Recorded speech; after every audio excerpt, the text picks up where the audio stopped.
Hello everyone, welcome back to Facebook Live. In honor of Seniors Month, today we're going to talk about a risk assessment that we do here. We have the equipment here for at least another month, so we're offering free assessments for until we, I guess the rest of the month today. And it's really simple. It just requires a questionnaire as well as a little walking test, a simple walking test.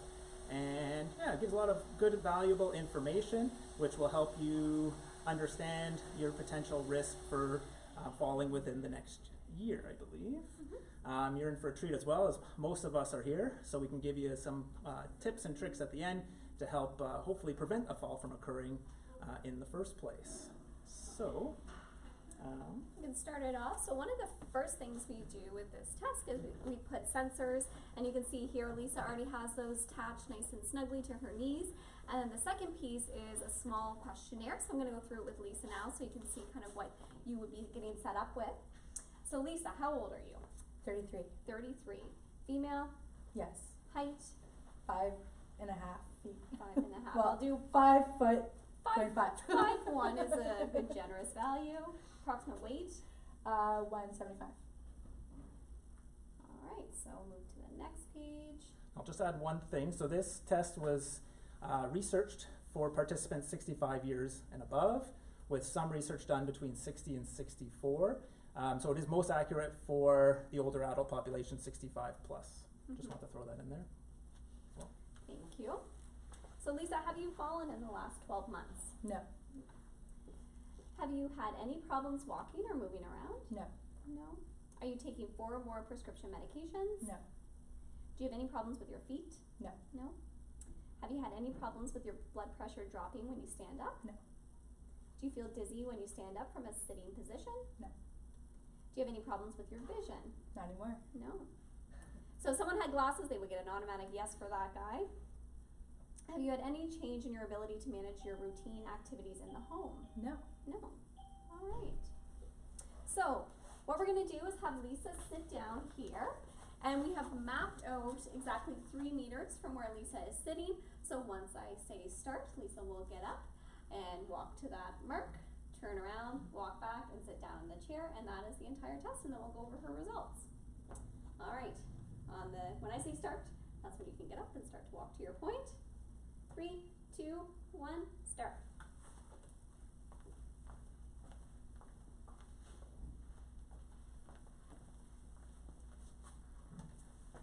Excellent. So, calculating the parameters here, the test is saving, so accept. All right. Scott, would you like to go over Lisa's results with her? All right, Lisa. Well, it looks like you did. Yay! Luckily, Yay! yes, you're able to complete the test. So you're able to do the entire distance in 9 seconds, Okay. which gives us a little green score, so they're very happy that you're able to do it in that time frame.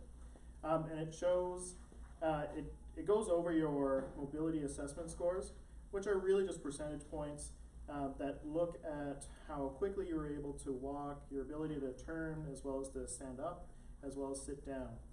And with those numbers, they use that to decide whether or not you're a high risk.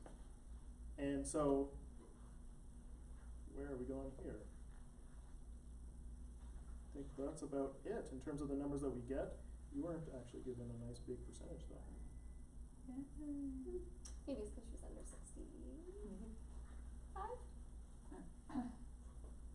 And so we can use different tabs on this lovely software package that will give us a little bit more information.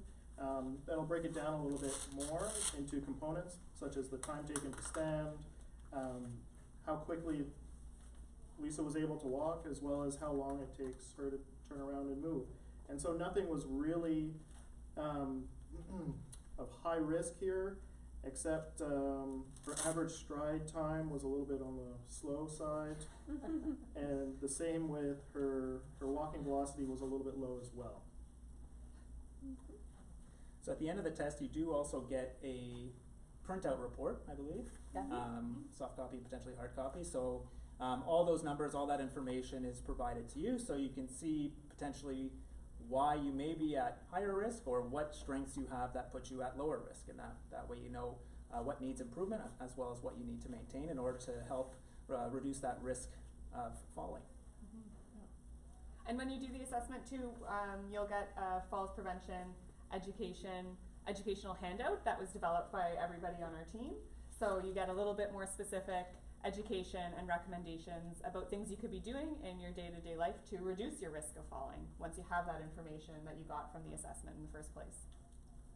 And we thought we'd give a couple of the tips at least, but I also forgot to mention if you do have any questions or comments, feel free to put them on the video as we will get access to those, to be able to see those as we go. Yeah, who wants to start? I can start with some nutrition tips. So sometimes if we have a low blood sugar, we are maybe at a little bit higher risk of falling. So one of the ways that we can help prevent that is through adequate nutrition and consuming a really balanced diet. So having ideally 3 evenly spaced meals throughout the day, maybe a couple snacks depending on your preference and your nutritional needs. One really important thing to include at those snacks is a source of protein. So it could be something like nuts, nut butters, seeds, Greek yogurt, cheese, eggs, all of those good things, and a source of carbohydrates. It could be something like whole grain crackers or fruit, so that would be a nice balanced snack that would help to keep your blood sugar stable. The fiber and the protein will prevent your blood sugar from spiking and crashing, but will raise it, have a nice stable curve, and you should be feeling good. So something to think about if you do come in and do the Q-Tug with us, is that the results of this test give you some idea in terms of your percentage risk of falling. But keep in mind that the risk of falling is multifactorial. So there are a lot of different things that can come together, more so than that's revealed in this test, and that you'll want to work on those. And things as simple as your strength and your balance. So keep that in mind if you do come in to do that Q-Tug, is that this is just a piece of the puzzle. It's also really important to know the side effects of a lot of your medications. Medications that are intended to promote sedation and aid with sleep tend to increase your risk of falling. So it's really important that if you are taking medications like that, you take it either before bed where you're already upstairs, or trying to avoid things that are going to require a lot of movement prior to going to bed or taking those medications. And just to build on what Scott said regarding strength, stronger you are, the stronger you'll be on your feet. So then developing that overall body strength will help to improve your balance, improve your daily tasks, make them a little bit easier as well.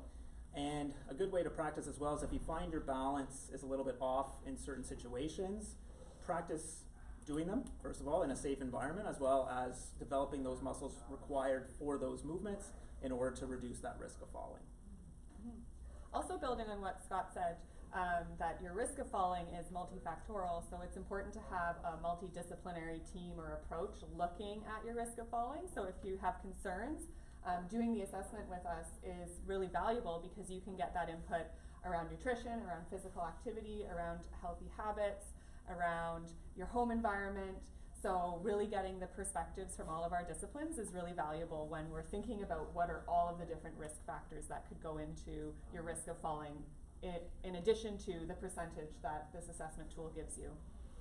And then as an occupational therapist, if somebody is really concerned about their risk of falling, or even somebody has fallen, I can help people make their home environment a little bit safer, a little bit more accessible. It can be making simple changes to your home environment, like making sure things in your kitchen and in your bathroom are within reach, and you don't have to get up on a stool or bend down really low to reach the things that you're using most often. Making sure you're using handrails, or that handrails are installed if you don't have any on your stairways. Getting rid of like scatter rugs and anything that might be a tripping hazard. So those can be some simple things you can do to make your home safer and reduce your risk of falling. But then there are also a lot more specific home modifications that can be recommended as well. So there's a whole range of things we can do to make your home environment safe and reduce your risk of falling. So again, in honor of June being Seniors Month, we want to offer this test here for free for everyone who wants to come in. Whether you're members or not, we want to open it to the community, so please feel free to come in and give it a try. A lot of useful information, and you'll leave with a lot of information as well, so it's useful to read over for your day-to-day activities. In honor of Seniors Month, we're also offering a number of free workshops and activities. I believe actually all of them. All Everything we do workshops. this month is we're inviting community members, and we don't really put an age on it, whether or not you're a senior. If you consider yourself a senior, come on in and experience what we have to offer, get some education, get some helpful support, and hopefully we can help make a difference in your day-to-day. I think we also have specific. So some of the highlights on our schedule for the month of June that might be of particular interest to seniors, or to anybody. So we have, starting next week on Monday at 10:30, we're hosting an advanced care planning workshop in partnership with Compassionate Ottawa. So that's giving you a setting to have a really important conversation about what you want the end of your life to look like. So it's a difficult conversation, but we're gonna do that in a really structured and safe way. So that's on June 10th at 10:30. Also on June 10th at 12:30, we have aging and nutrition supplements. Later in the month, on June 18th at 12:45, we have Alzheimer's prevention and nutrition. On June 20th at 12:30, we have the workshop, Is It Dementia? So understanding the difference between normal age-related changes to your brain health and maybe something that is more concerning. On June 21st at 1 p.m., physical activity and aging. On June 24th at 12:30, retirement preparing and planning. And on June 27th at 10 a.m., exercise and blood pressure and cholesterol. So it's a lot of different information, a lot of different workshops. That's all available, I think, on our website. You can see the list of all of these different workshops that are of particular interest for seniors. On Wednesdays at 10:45, we also host a seniors strength and balance physical activity class that anybody is welcome to come in and try. So there's a whole range of different workshops, classes, programming that we have tailored specifically for seniors this month. But really, you can come and try anything that you'd like. If it's not on this list, you can still give it a try. So, I guess to conclude, our address is 162150 Robertson Road. If you'd like to book a time to have a free consultation, a tour, or to book a time to do this test, you can give us a call at 613-828-8586, or if you prefer, email info@thisishelpful.ca. Thank you all for tuning in, and we hope to see you soon.